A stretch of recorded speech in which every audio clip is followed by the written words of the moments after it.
commencer.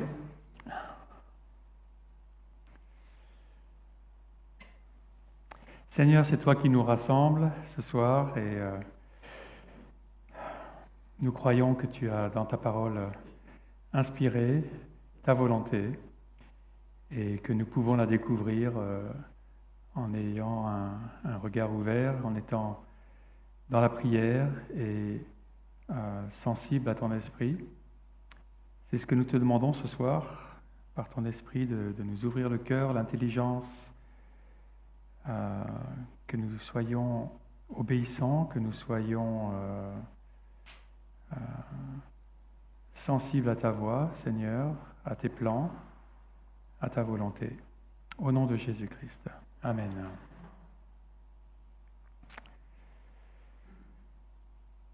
Donc nous sommes conscients que c'est un sujet qui fait polémique dans l'Église, mais avec le Conseil d'Église, nous avons conclu que la parole est ouverte pour nos sœurs dans l'Église.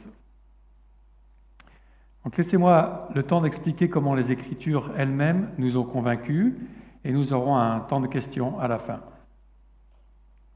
Commençons par le commencement, avec les bases fondamentales d'égalité entre l'homme et la femme. Est-ce que le son, c'est bon? Ça vous va? C'est bon? Ok.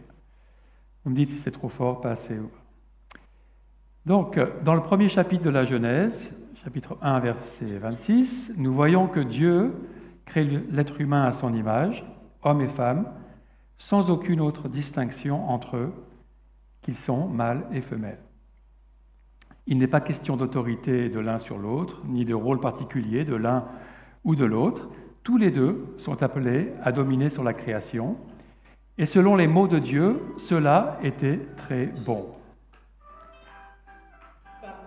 Dans le deuxième récit de la création, au chapitre 2, les choses sont présentées un peu différemment, avec un homme qui est d'abord créé seul.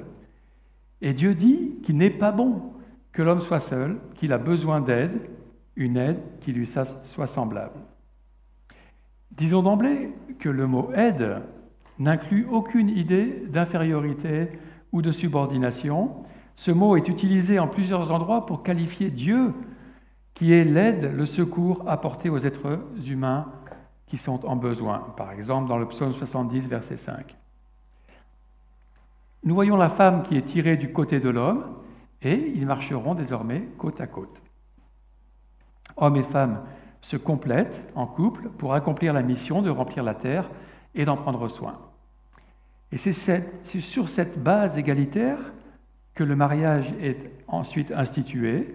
Adam et Ève sont appelés à devenir une seule chair, sans qu'il soit question de domination. Mais c'est au chapitre 3 que cette harmonie se casse. Avant de créer sa femme, Dieu avait dit à Adam qu'il ne devait pas manger de l'arbre de la connaissance du bien et du mal. Mais voilà que le serpent vient mettre en doute cette parole auprès de la femme. On suppose qu'Adam lui avait transmise, car elle la répète, cette parole, au serpent. La femme se met alors à regarder l'arbre et son fruit, qui avait l'air appétissant, et le désir l'emporta sur la parole de son mari et sur celle de Dieu. Elle en prit et en mangea. Puis, au lieu d'être son aide, elle donne à son mari de ce fruit, son mari qui était là, sans broncher, et qui en mange aussi. Tous les deux, hommes et femmes, sont responsables dans cette histoire de désobéissance. La femme d'avoir écouté les paroles du serpent plutôt que celles de son mari, le mari d'être resté silencieux et d'avoir mangé le fruit qui lui était défendu et que sa femme lui tendait. Ève n'a pas rempli son rôle de secours. Au contraire, elle a utilisé son influence pour faire chuter Adam avec elle. Dieu dira que la conséquence sera que désormais, son mari dominera sur elle.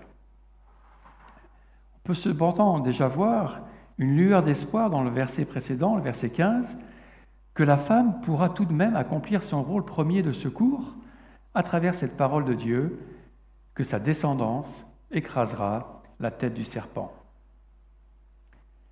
On pourrait donc dire que cette désobéissance d'Ève et d'Adam a entraîné ce qu'on appelle le patriarcat dominateur sur la planète Terre. Ce patriarcat n'était pas dans l'harmonie du départ. Il est une conséquence de la chute.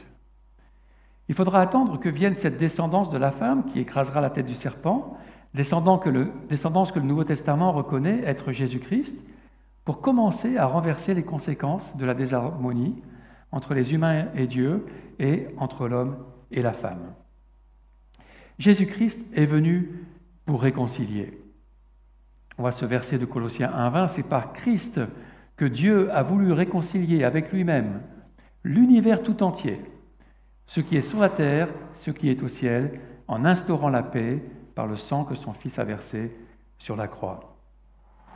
On pourrait même dire que Jésus a commencé à restaurer l'univers par sa venue, et plus directement pour notre sujet, qu'il est venu restaurer la création dans son état premier et cette égalité créationnelle première.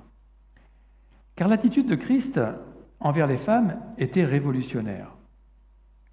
Même s'il réserva le rôle d'apôtre, des 12 apôtres à des hommes, il sera loin de cantonner les femmes à l'arrière-plan, contrairement à ce qui se faisait à l'époque. Il leur parlera et leur donnera la parole, il les enseignera, il se laissera soutenir par leur aide matérielle et affective, et les enverra parler de sa part, même aux hommes, même aux apôtres, même à l'Église. Et plusieurs passages démontrent cela. Bien sûr, la société allait encore continuer dans un patriarcat abusif pendant de nombreux siècles.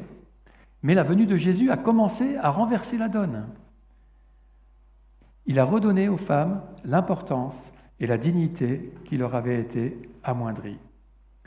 On sous-estime parfois cette révolution que Jésus a apportée dans les relations sociales. En donnant la possibilité aux êtres humains d'être réconciliés avec Dieu, Jésus a aussi initié la réconciliation des humains entre eux, tout du moins des croyants entre eux dans son Église, quel que soit leur statut.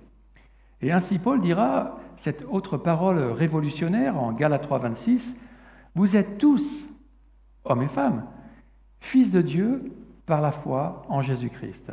En effet, vous tous, et vous toutes, qui avez été baptisés en Christ, il est question de tous les chrétiens, vous vous êtes revêtus de Christ.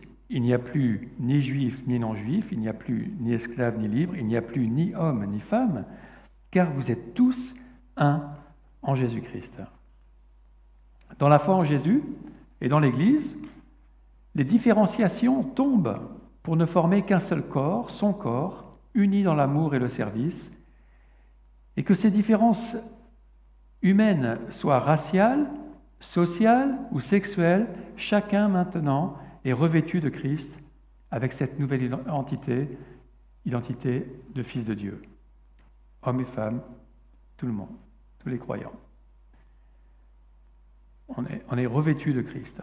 Cela a été concrétisé par la venue de l'Esprit Saint en chacun. Après sa résurrection, Jésus a envoyé l'Esprit promis sur l'Église, sur les hommes aussi bien que sur les femmes, ce que l'apôtre Pierre reconnaît dans le livre des Actes comme étant l'accomplissement de la prophétie de Joël, c'est l'événement de la Pentecôte, au chapitre 2, verset 17. « Dans les derniers jours, dit Dieu, je déverserai de mon esprit sur tout être humain, vos fils et vos filles prophétiseront.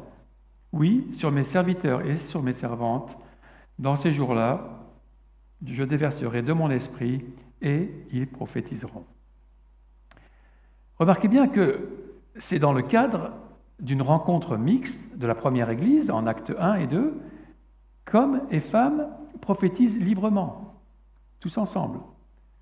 En acte 1,14, il est dit que tous persévéraient d'un commun accord dans la prière avec les femmes. Et au verset 15, qu'ils étaient environ 120 en tout, pas très loin de la taille de notre Église. Au chapitre 2, verset 1, il est dit qu'ils étaient à nouveau tous ensemble, au même endroit, puis on voit l'Esprit Saint descendre sur eux et les remplir tous, au point qu'ils se mettent tous à parler dans des langues étrangères, des merveilles de Dieu, en prophétisant, selon l'apôtre Pierre, car ces langues étaient intelligibles pour ceux qui écoutaient. Le don de prophétie était bien pour les deux sexes, selon ce que Dieu avait prévu dans sa volonté et annoncé à travers le prophète Joël. Alors, puisque nous parlons de la prophétie, relevons rapidement que la présence d'autres femmes prophètes dans la Bible montre que cela fait depuis toujours partie du plan de Dieu. Déjà dans l'Ancien Testament, nous voyons que des femmes s'adressaient à tout le peuple, comme Myriam, la sœur de Moïse et d'Aaron, qui est qualifiée par les Écritures de prophétesse dans Exode 15. En Juge 4, on voit Déborah, aussi prophétesse, qui était en plus juge et chef militaire. Elle parlait avec autorité de la part de Dieu et commandait des hommes. Il est encore mentionné ailleurs la prophétesse Hulda, que même le roi consultait. Après la naissance de Jésus, nous trouvons la prophétesse Anne, qui parlait ouvertement dans le temple au peuple qui était présent. Puis dans Actes, nous voyons encore les 4 filles de Philippe qui prophétisaient, et ça ne se faisait pas en cachette, puisque on le sait et que c'est dans les Écritures. Nous reviendrons sur cette question importante de la prophétie. Ça, c'est la situation spirituelle idéale de l'Église. On pourrait dire que la venue de l'Esprit a restauré l'égalité dans la prise de parole prophétique, selon la volonté du Dieu trinitaire. Maintenant, il s'agissait de pouvoir vivre cette nouvelle donne dans la société du 1er siècle. Quelle forme cela pouvait-il prendre ? Cette nouvelle façon de donner la parole aux femmes n'allait-elle pas entrer en conflit avec la société environnante ? Et ce sera principalement l'apôtre Paul qui essaiera de définir les contours. On voit cela en particulier dans ses relations avec les églises de Corinthe et d'Éphèse, toutes deux en contexte de culture grecque et sous domination de l'Empire romain. Regardons ce qu'il en dit en commençant avec l'église de Corinthe. Comprenons qu'il s'adresse à toute l'Église, hommes et femmes, à un groupe de personnes unies dans leur foi en Jésus-Christ, sanctifiées par lui et habitées de son esprit. Mais Paul écrit pour régler des problèmes qui ont lieu au sein de cette Église qui est désordonnée, qui a besoin d'apprendre à vivre la vie chrétienne d'une façon qui permette un bon témoignage. Au chapitre 7, après leur avoir dit qu'ils étaient le temple du Saint-Esprit, donc dans 1 Corinthiens, hommes et femmes, il leur répond face à un questionnement sur les relations sexuelles qui posaient problème dans l'Église. Au verset 1, donc 1 Corinthiens 7, 1, il dit « Pour ce qui concerne les choses dont vous m'avez écrit, je pense qu'il est bon pour l'homme... » Voilà, j'avais pas mis les bonnes diapos, désolé. « Je pense qu'il est bon pour l'homme de ne point toucher de femme. Toutefois, pour éviter l'impudicité, que chacun ait sa femme et que chaque femme ait son mari, que le mari rende à sa femme ce qu'il lui doit et que la femme agisse de même envers son mari. La femme n'a pas autorité sur son propre corps, mais c'est le mari, et pareillement, le mari n'a pas autorité sur son propre corps, mais c'est la femme.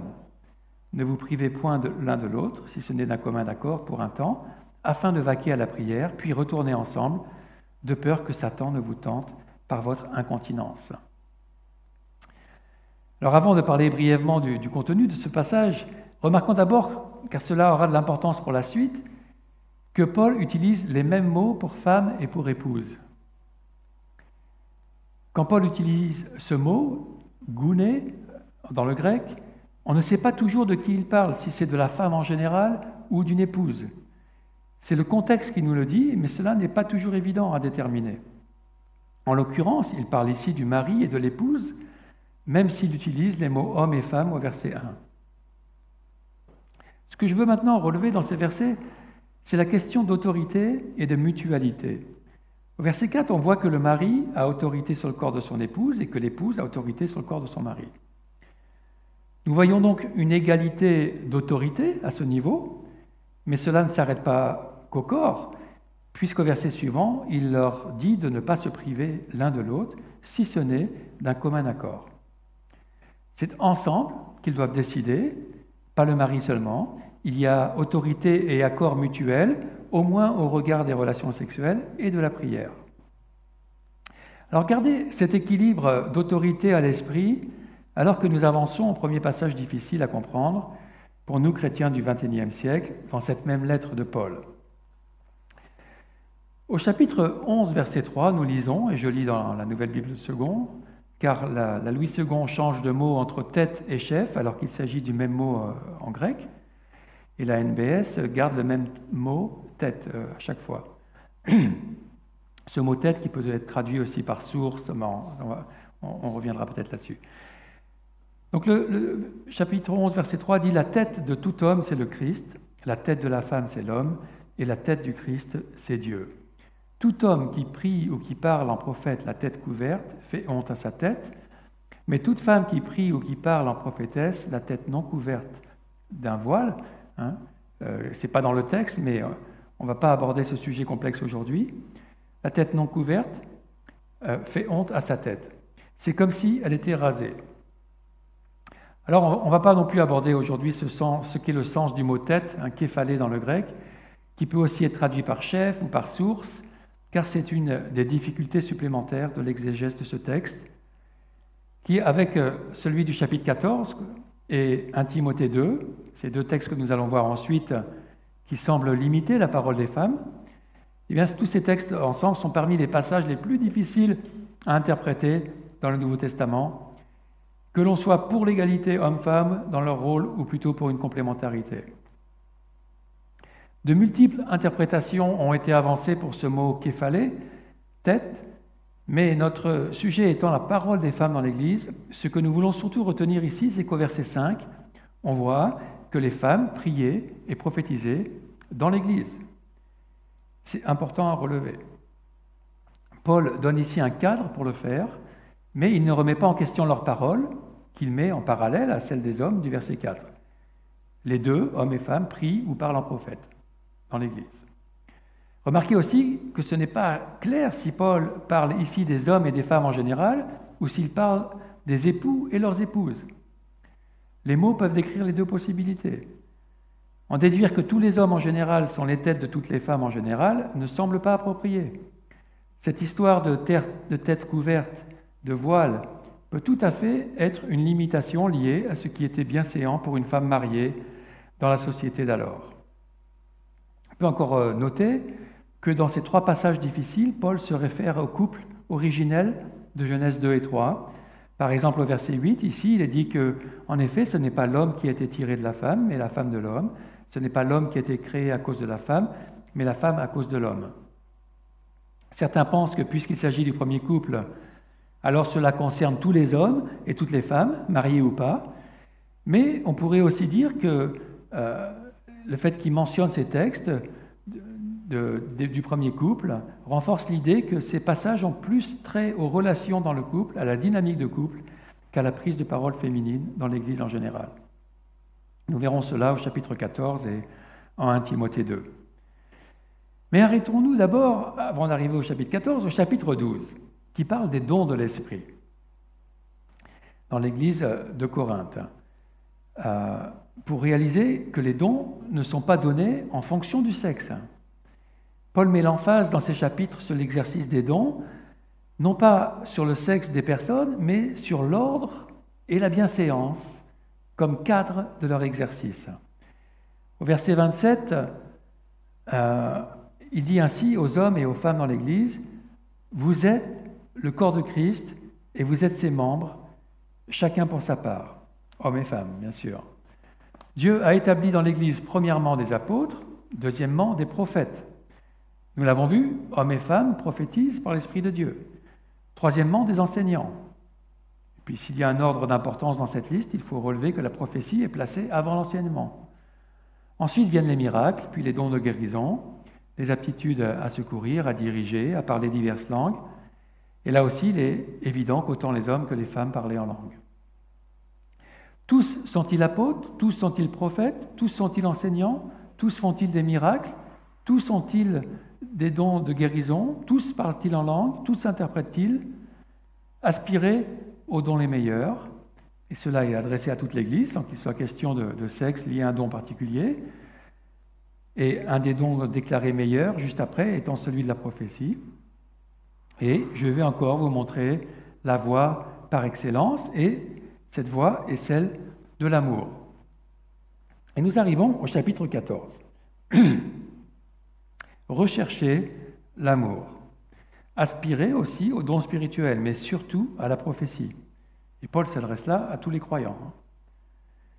En effet, celui ou celle qui parle en langue ne parle pas aux hommes, mais à Dieu, car personne ne le ou la comprend, et c'est en esprit qu'il ou qu'elle, je rajoute à chaque fois parce que le texte le dit pas, mais c'est évident qu'il parle autant aux hommes qu'aux femmes, c'est en esprit qu'il dit des paroles mystérieuses. Celui qui prophétise, au contraire, donc homme ou femme, nous l'avons vu, parle aux hommes, les édifie, les encourage, les réconforte. Celui ou celle qui parle en langue s'édifie lui-même, alors que celui ou celle qui prophétise édifie l'Église. Je désire que vous parliez tous ensemble, tous en langue, mais encore plus que vous prophétisiez. Celui ou celle qui prophétise est plus important que celui qui parle en langue, à moins que ce dernier n'interprète, pour que l'Église reçoive une édification. Remarquez comment Paul décrit ce que fait la prophétie au verset 3. Elle parle aux hommes, les édifie, les encourage, les réconforte. Et au verset 5, il dit que la prophétie et les langues interprétées édifient l'Église dans son entier, hommes et femmes pouvant parler aux hommes et femmes présents.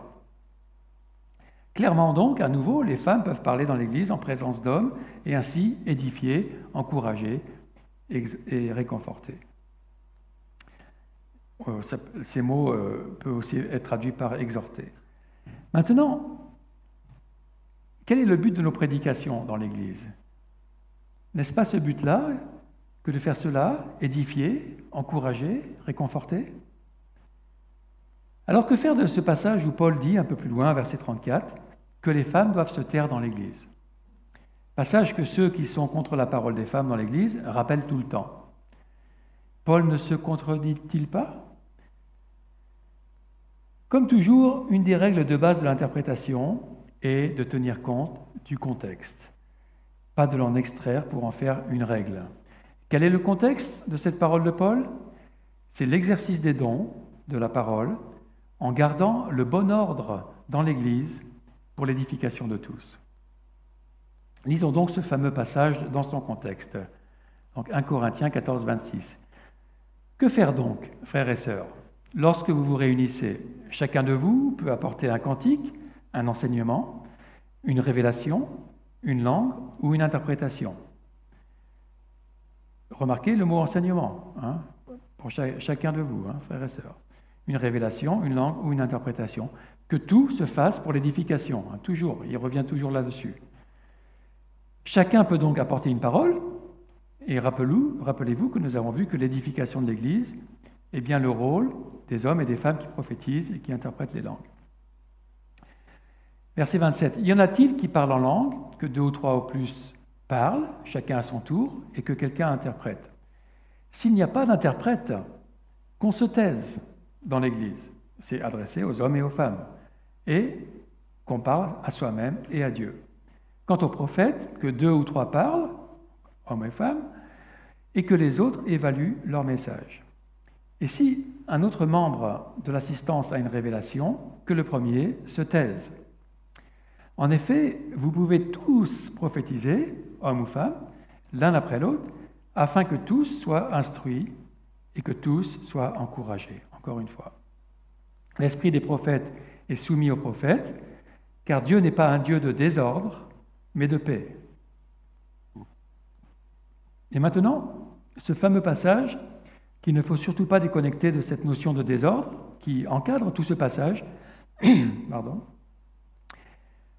Comme dans toutes les églises des saints, que vos femmes se taisent dans les assemblées, car il ne leur est pas permis d'y parler, mais elles doivent se soumettre, comme le dit aussi la loi. Si elles veulent s'instruire sur quelque chose, qu'elles interrogent leur mari à la maison, car il est inconvenant pour une femme de parler dans l'Église. Serait-ce de chez vous que la parole de Dieu est sortie, ou est-ce à vous seul qu'elle est parvenue? Si quelqu'un croit être prophète ou dirigé par l'Esprit, qu'il reconnaisse dans ce que je vous écris un commandement du Seigneur. Et si quelqu'un l'ignore, qu'il l'ignore. Ainsi donc, frères et sœurs, aspirez au don de prophétie, et n'empêchez pas de parler en langue, mais que tout se fasse convenablement et avec ordre. Vous voyez, on pourrait croire qu'il y a un message contradictoire à l'intérieur de ce passage, mais on y vient. Comment le comprendre? Paul se contredirait-il ici en disant d'un côté qu'une femme peut parler et de l'autre qu'elle ne le peut pas? Vous voyez que j'ai mis ici en italique souligné les 3 occurrences du verbe se taire. Au verset 27 et 28, les croyants, hommes et femmes, peuvent parler en langue, mais seulement s'il y a interprétation pour que cela édifie l'Église. Autrement, ils doivent se taire. Tous peuvent donc parler, mais tous doivent aussi se taire dans un cadre particulier, avec l'ordre. Avec ordre. Dans les versets 29 à 37, on voit que les prophéties doivent être données l'une après l'autre et être évaluées. Si quelqu'un a apporté une prophétie, il doit ensuite se taire et laisser les autres parler en se soumettant à eux. C'est dans ce cadre qu'il est demandé aux épouses de se taire, au verset 34-35. Alors les traductions qui choisissent que les femmes se taisent peuvent laisser penser que c'est toutes les femmes, mais c'est bien des épouses dont il s'agit ici, car il est question qu'elles interrogent leur mari à la maison. Nous avons vu que les femmes peuvent parler et prophétiser, à l'initiative de Dieu. C'est donc une erreur que de dire, d'après ce verset 34, que les femmes en général doivent se taire, et tout le temps, dans l'Église. Non, Paul ne se contredit pas, il parle dans un cadre et un contexte bien particulier, celui de l'évaluation de la prophétie par une épouse en présence de son mari. Il semblerait que les questions qu'elle posait à leur mari, ou même leur remise en question, dans ce contexte où les femmes n'étaient en plus peut-être pas assises avec les hommes, créaient du désordre dans l'Église, et Paul cherche à éviter cela. Imaginez que quelqu'un donne un message qui soit sans cesse interrompu par des questions. Ce serait pénible. S'il est demandé aux épouses la soumission à leur mari, au verset 34, il faut voir qu'il est aussi demandé aux prophètes d'être soumis les uns aux autres, au verset 32. Ce n'est pas quelque chose qui est réservé à l'épouse. La soumission est liée à l'ordre et à ce qui était vu comme un comportement convenable, ce mot qui revient. Il n'est pas demandé à toutes les femmes de se soumettre à tous les hommes en général, mais à leur mari. Et comme dans la société environnante, la soumission et le silence dépendaient de la position hiérarchique dans laquelle on se trouvait. Et dans ce cadre-là, l'épouse était sous l'autorité de son mari. Et c'était aussi sûrement dû à une différence d'éducation, car les hommes étaient généralement plus éduqués. Mais il y avait aussi à l'époque des cadres dans lesquels des femmes étaient éduquées et se trouvaient en position hiérarchique supérieure aux hommes, comme lorsqu'elles étaient magistrates ou chefs d'entreprise, ou épouses de hauts dirigeants et commandants des serviteurs. Et dans ces cas, c'était aux hommes de se soumettre et de garder le silence. Et on voit cela dans plusieurs textes de l'époque, par exemple dans Plutarque. Mais la règle générale dans la société, d'alors, demandait que la femme soit soumise à son mari, et ce n'était pas bien vu lorsque ce n'était pas le cas, c'était inconvenant. Ainsi, Paul dit en Tite 2,5 que les jeunes femmes doivent se soumettre à leur mari afin que la parole de Dieu ne soit pas calomniée. C'est ça son but. Comme pour la question de l'esclavage, que les chrétiens mettront plusieurs siècles à abolir, Paul ne cherchait pas à l'époque à réformer la société socialement, il voulait avant tout attirer les gens à Christ. Et pour lui, il ne fallait pas créer d'obstacles à cela.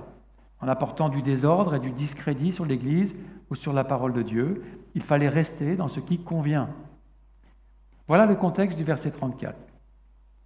Se taire, comme dans les autres versets, s'applique à certaines situations, comme après avoir parlé, par exemple, et ce n'est absolument pas une règle qu'il faudrait extraire de son cadre pour la généraliser et empêcher les femmes en général de parler dans l'Église. Ce serait faire Paul se contredire et aller contre le mouvement de l'Esprit Saint, contre la volonté de Dieu lui-même. Comme le disent les versets 39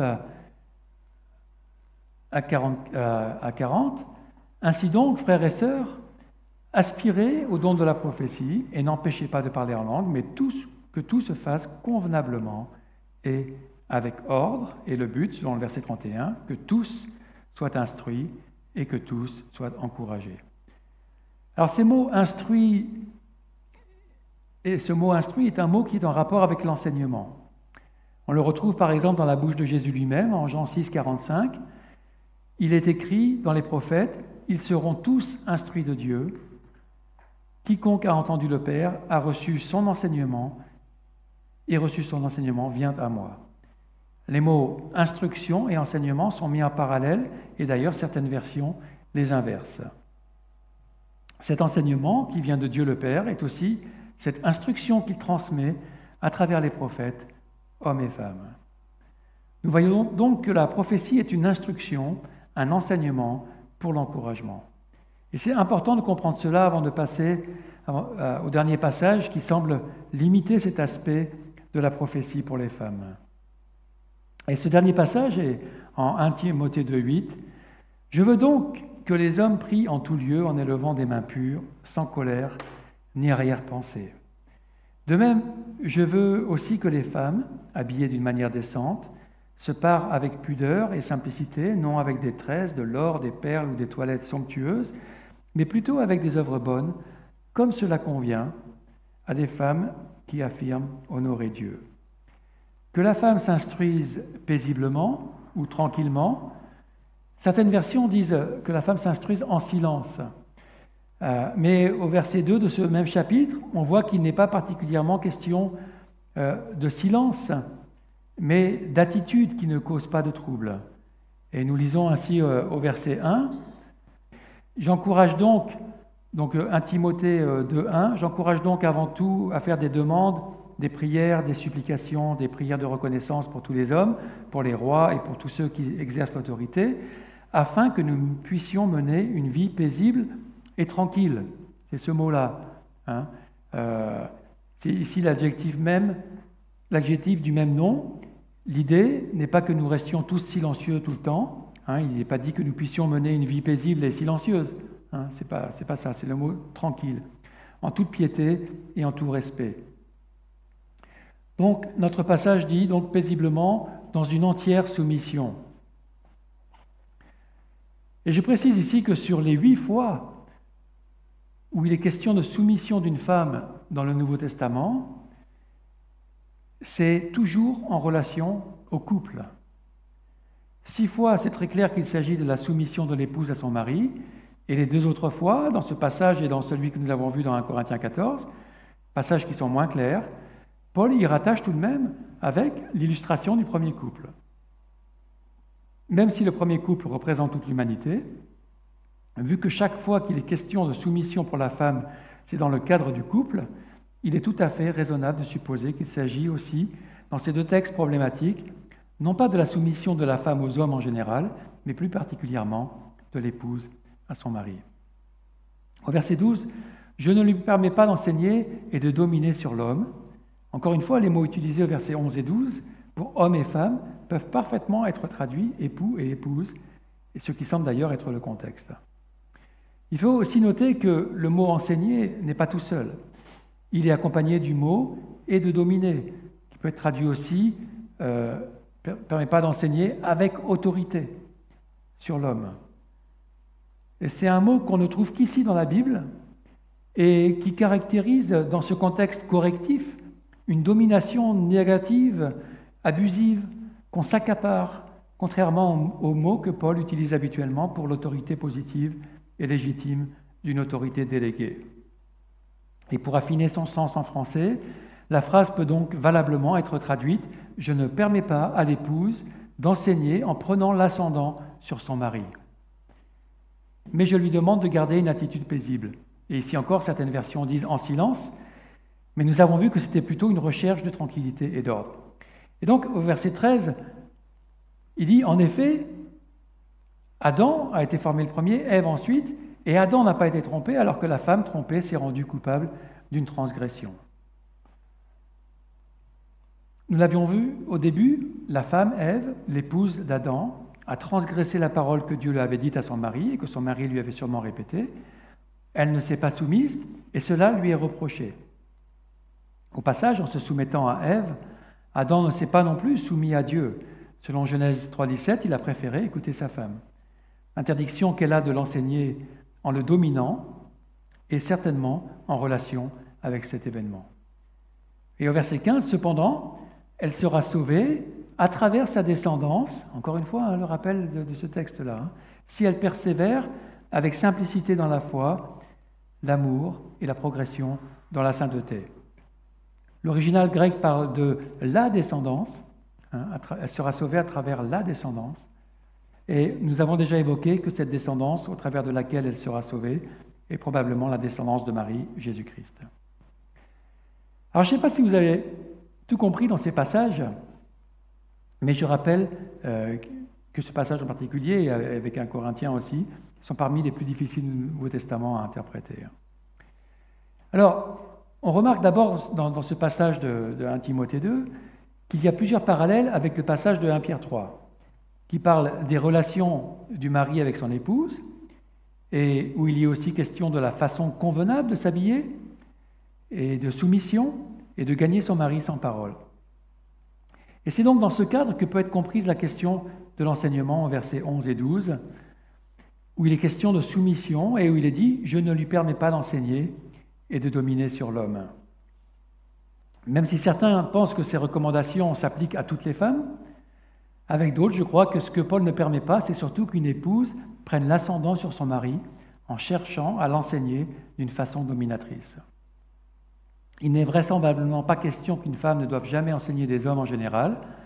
Nous avons vu dans le texte d'un Corinthien qu'il est question aussi d'enseignement. Et nous verrons brièvement dans quelques instants l'exemple de Priscille. Encore une fois, il est question de l'ordre dans l'assemblée.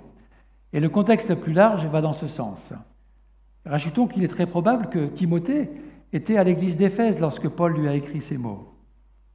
Surplombant la ville se trouvait le temple d'Artémis, avec un culte mensonger qui était géré par des femmes prêtresses. Ces femmes provenaient de familles aisées, d'où cette possibilité qu'elles avaient de se parer de vêtements et de bijoux onéreux, ce qu'une femme classique ne pouvait pas faire. Elles dominaient la situation et régissaient cette religion, et il est possible que cet exemple dépeignait sur les relations dans l'Église. Paul chercherait donc à ne pas recréer cette situation du Jardin d'Éden où la femme a pris autorité sur l'homme en le conduisant dans une mauvaise direction. Certains rabbins anciens disent que c'est parce que Adam avait mal informé Ève qu'elle s'est laissée tenter. Ainsi, les femmes d'Éphèse, provenant de cet arrière-plan, devaient d'abord écouter et apprendre avant d'envisager de prendre la parole lors des cultes. On peut aussi dire que dans la société ou dans l'Église, toute femme devait rester respectueuse de tout homme. Ainsi, même si les femmes non mariées n'avaient pas à gérer cette soumission au mari dans leur prise de parole, elles devaient quand même avoir une certaine déférence envers les hommes présents, ce qui pouvait rentrer dans cette notion de soumission mutuelle dans l'Église, qu'on voit dans Éphésiens 5 aussi, qui commence par ça, soumettez-vous mutuellement. Et avec cet ordre qui va avec et qui est si cher à l'apôtre Paul. Mais on voit que certaines chrétiennes mariées arrivaient à bien gérer cette situation en n'étant pas empêchées d'enseigner des hommes lorsqu'elles en avaient les capacités. Par exemple, on voit Priscille, qui est recommandée comme collaboratrice par l'apôtre Paul et qui est mentionnée en premier avec son mari Aquilas, et Priscille qui enseigne un homme, Apollos, qui pourtant, selon Actes 18-24, était un homme éloquent et versé dans les Écritures, instruit quant à la voie du Seigneur et plein de ferveur. Il annonçait et enseignait avec exactitude ce qui concerne Jésus, bien que ne connaissant que le baptême de Jean, et parlait avec assurance dans la synagogue. Bref, Apollos n'était pas un enfant, mais quelqu'un de très éduqué. Pourtant, il manquait de connaissances concernant le baptême de Jésus, sa résurrection et le baptême du Saint-Esprit. Et le texte nous dit que, après l'avoir écouté, Priscille et Aquilas le prirent avec eux et lui exposèrent plus exactement la voie de Dieu. Le fait que Priscille soit mentionnée en premier et ainsi mise en avant n'est pas anodin. Elle avait un rôle prépondérant dans cet enseignement, dans cette exposition théologique envers Apollos. Alors pour conclure et résumer, oui, Dieu donne à des femmes de prendre la parole dans l'Église pour prier et prophétiser, ce qui peut se faire par des prédications et des enseignements, et cela équipé par l'Esprit Saint qui accorde des dons indifféremment aux hommes et aux femmes pour édifier l'Église. Mais tout cela doit se pratiquer dans un cadre ordonné et qui convient à la situation de l'Église dans son environnement socio-culturel. Et il est clair qu'aujourd'hui, au XXIe siècle, tout au moins en Occident, la situation a bien changé pour les femmes dans la société. Des chrétiennes vont à l'université, des chrétiennes deviennent des théologiennes sérieuses et compétentes, certaines sont docteurs en théologie, et certaines sont tout à fait capables de parler à de grands auditoires avec une saine persuasion. Le contexte n'est plus le même que dans les siècles précédents. L'environnement socio-culturel a changé. Plus que jamais, des femmes habitées de l'Esprit Saint peuvent prier et prophétiser dans l'Église de Jésus-Christ. Il ne convient plus de limiter la parole féminine lorsqu'elle est appropriée. Au contraire de la situation du 1er siècle, à laquelle Paul était très sensible pour le témoignage, ce pourrait même être un contre-témoignage, une occasion pour les opposants de calomnier la parole de Dieu et l'Église que de ne pas laisser la parole aussi à nos sœurs qui en ont les capacités. Alors, je reconnais que j'ai pensé autrement dans le passé et je m'en repens. Je ne me rendais pas compte que j'agissais contre ce mouvement de l'Esprit Saint qui est de libérer la parole des femmes. Que Dieu donc se glorifie au travers de la parole de nos sœurs, selon qu'il trouvera bon de les équiper. Voilà pour mon exposé. Donc est-ce que ça génère des questions, des commentaires, ce qu'on a vu ?